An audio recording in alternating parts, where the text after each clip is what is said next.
Does this scenario sound familiar? It's the middle of the night, 3 a.m., and once again, you find yourself shuffling toward the bathroom. It's not even the first time tonight. These constant awakenings don't just break your rest, they rob you of the deep, restorative sleep your body depends on. The next morning, you're left dragging through the day, foggy, tired, and irritable. Each trip fills you with frustration, especially as you glance at your partner peacefully sleeping without disturbance, and you silently ask yourself, why me? Is this just what getting older means? Many people assume it's inevitable, that aging means surrendering to restless nights, drained energy, and the risk of stumbling half asleep in the dark. But the truth is, it doesn't have to be this way. Interrupted sleep does not have to define your life, and exhaustion does not have to be your new normal. I've spent years working with men and women who come to me feeling defeated by their nightly bathroom trips. Time and time again, I've seen dramatic turnarounds. People who thought restful nights were gone for good, rediscovering the simple joy of uninterrupted sleep. What I want to share with you today isn't generic advice. It's a practical, science-backed strategy about how, and more importantly, when to drink water, so your body works with you instead of against you. It's such a simple technique that once you learn it, you'll wonder why nobody ever told you before. Stay with me, because this small shift could change not only your nights, but also your days, your health, and your entire outlook. To begin, let's understand the real scope of this issue. Research shows that as many as 7 out of 10 adults over 60 wake at least once a night to urinate.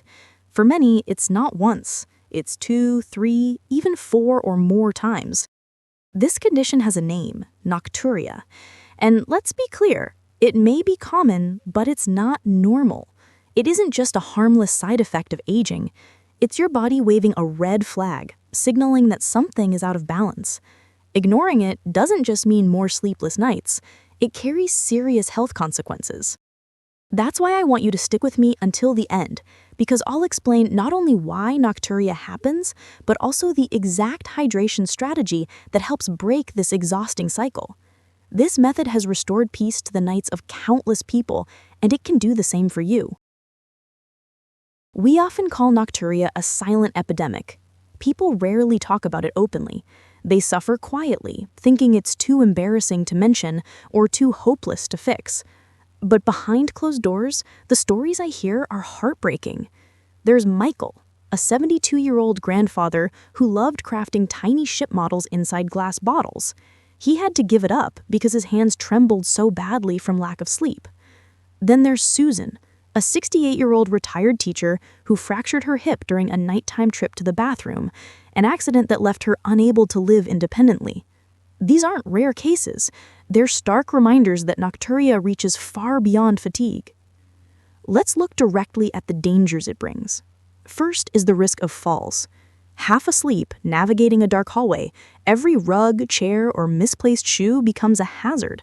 A single misstep can lead to injuries that take months to heal, or worse, permanently reduce independence. For older adults, a hip fracture often marks the start of a downward spiral. Second, consider what interrupted sleep does to your brain.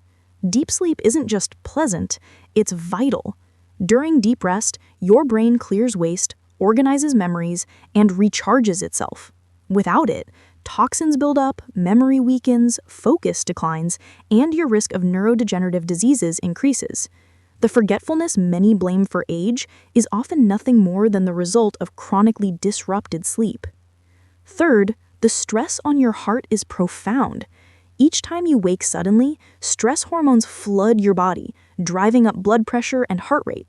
When this happens multiple times every night, your cardiovascular system is under constant strain. Studies show strong links between severe nocturia and hypertension, along with other heart-related conditions. And finally, the emotional toll. Exhaustion changes who you are. It drains your joy, frays your patience, and can feed anxiety or depression. It pulls you away from hobbies, relationships, and even your sense of self. You stop feeling like you. Why does this happen more with age? Several factors are at play. Your body produces less antidiuretic hormone, ADH, which normally tells the kidneys to slow urine production at night. With less ADH, your kidneys keep producing as if it were daytime. On top of that, bladder capacity can shrink with age. And then there's something many don't realize: fluid redistribution. If your legs swell during the day, that fluid doesn't just disappear.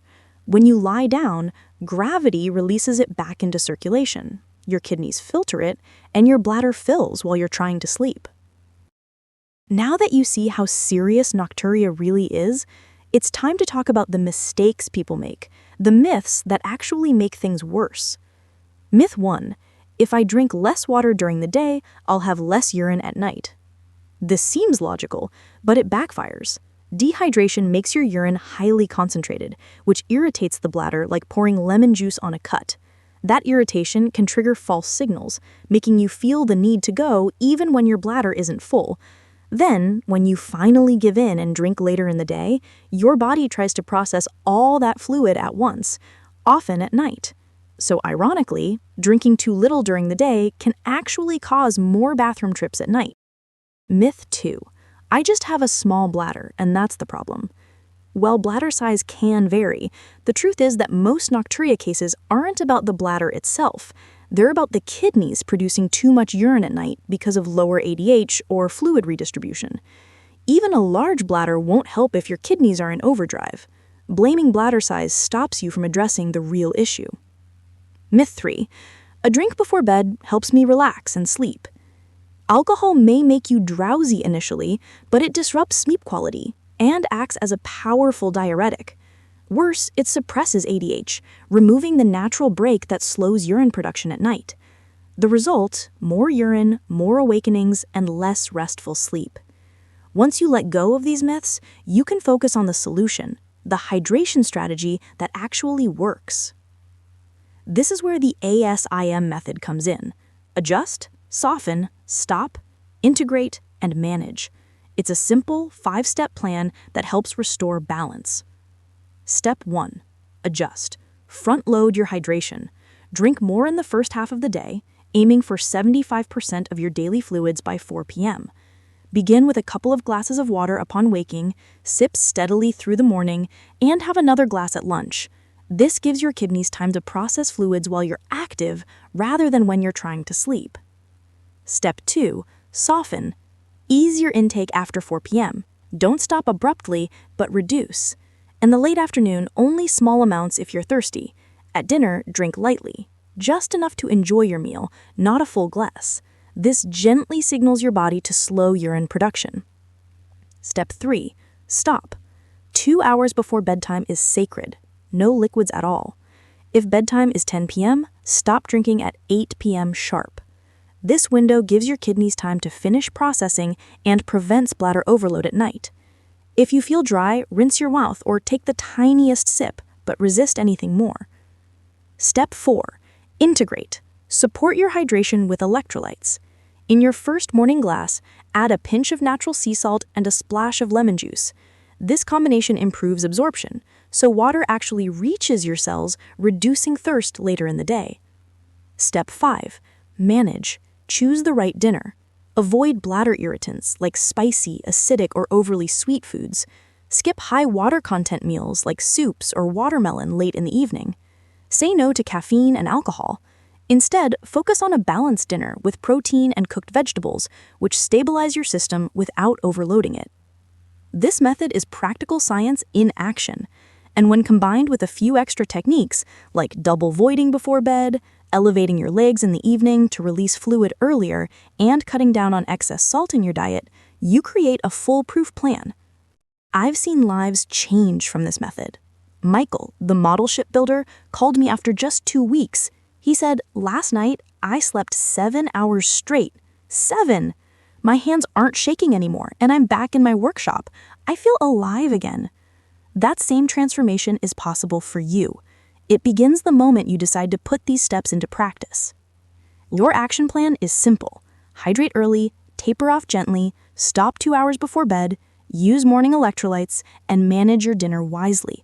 Support your body with double voiding, leg elevation, and salt control. You now hold the knowledge and the tools to reclaim your nights. The power to end those exhausting bathroom trips is in your hands. If this video gave you value, do 3 things. Press the like button so more people struggling with this issue can find help.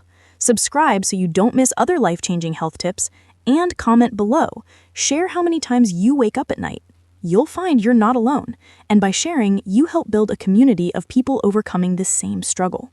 Thank you for being here. Tonight could be the first step towards the best, deepest sleep you've had in years. You truly deserve it.